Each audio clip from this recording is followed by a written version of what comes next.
Alright, don't indicate till the last minute then. Well, hello! I'm in the car, and I thought I'd do some vlogging for this week's Homebrew Wednesday. I'm on the way to see a friend. Is this even recording properly? I'm on the way to see a friend, but first... Is that the police? No, it's just one of those alarm companies. Why do they make their logos so similar? Yeah, I'm on the way to see a friend.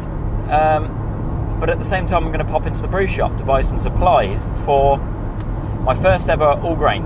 It's not going to be a full boil, as you see on my last video. My first official all grain, proper all grain, full boil in the shed is going to be in the new year. But I thought it's probably time that I, at least practice. So I'm going to do a brew in a bag, maybe a smash on the hob. So for that, this microphone is a joke. So for that, what I'm going to do when I get to the brew shop is I'm thinking of buying some Vienna malt or Munich, about 1.5 kilos, and for the hop, I'm going to use Magnum because I've already got some. I'm going to buy 2 small 1 gallon demi-johns. And I might just purchase 2 different yeasts and have 1 yeast for each demi-john. Because I've always wanted to sort of do a yeast-based experiment where just to test out for myself whether or not you can actually taste the difference in your yeast strain. Of course, yeast have flavours. I'm not saying that they don't and that they all taste the same, but I wanna taste the difference for myself. Because of course, for a lot of commercial beers, the brewers, they don't put the type of yeast that they used on the bottle, as you would imagine. So that's it really. Bit of a boring Homebrew Wednesday, even though we are in the car. So at least it's a little bit different. Nice little bit of scenery.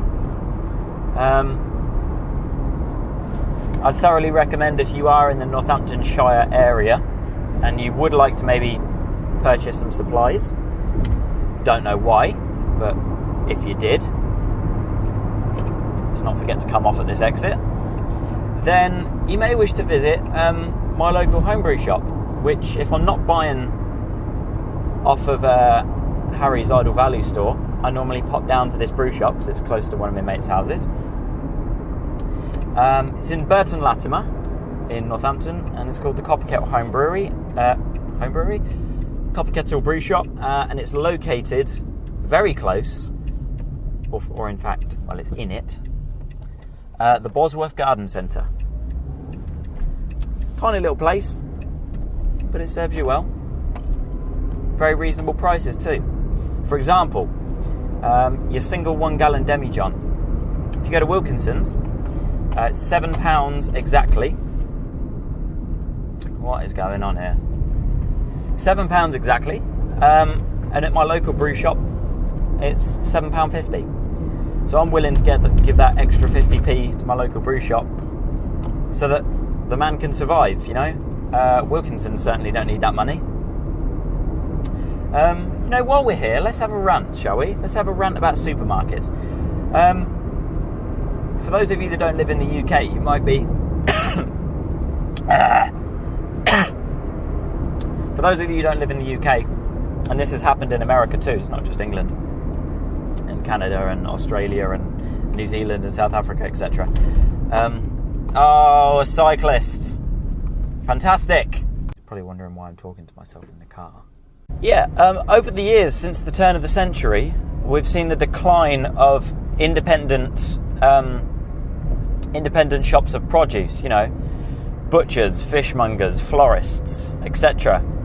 And we've seen the increase and the rise of the supermarket, the all-consuming supermarket.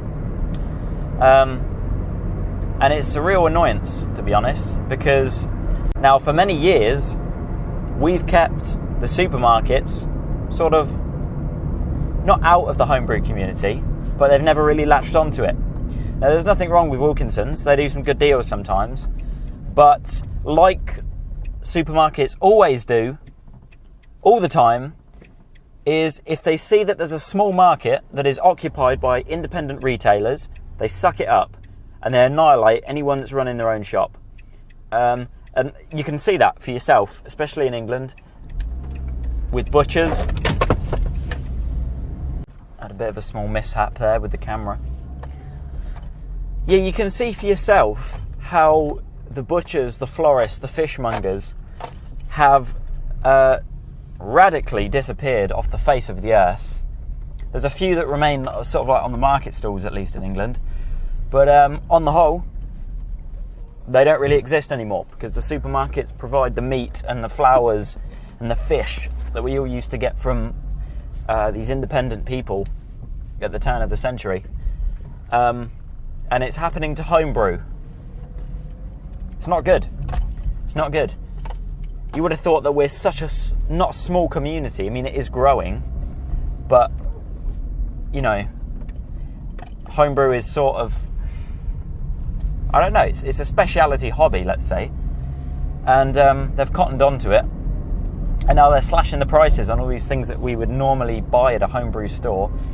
And places like Tesco and Wilkinson's seem to be attracting crowds. Understandably, it is a recession and everyone has bills to pay. And it's cheaper to purchase from these places. So people, of course, are going to do it. But for those people that have homebrew shops, I can only see it going downhill, to be honest. It's really annoying. It's really annoying. So that's that. Rant over. Thanks for watching, guys. Happy Homebrew Wednesday. So next week's Homebrew Wednesday will probably be a bit late. Oh, yeah, all right. Cheers, thank you, yeah. Next Homebrew Wednesday will probably be late. It'll probably be on a Sunday, because on the Saturday I'm going to do the Brew in a Bag all grain smash. And there's no point in recording a Homebrew Wednesday because I have nothing else to talk about. Because I'll be about to brew it. So yeah, I would show you the stuff that I'm going to purchase at the homebrew shop, but you've all seen it before. You know what malt looks like. You know what demijohns look like. They're the only things I'll be buying. Have good Homebrew Wednesday, yes? Homebrew Wednesday. Homebrew Wednesday in Poland. The Russians have all the fun.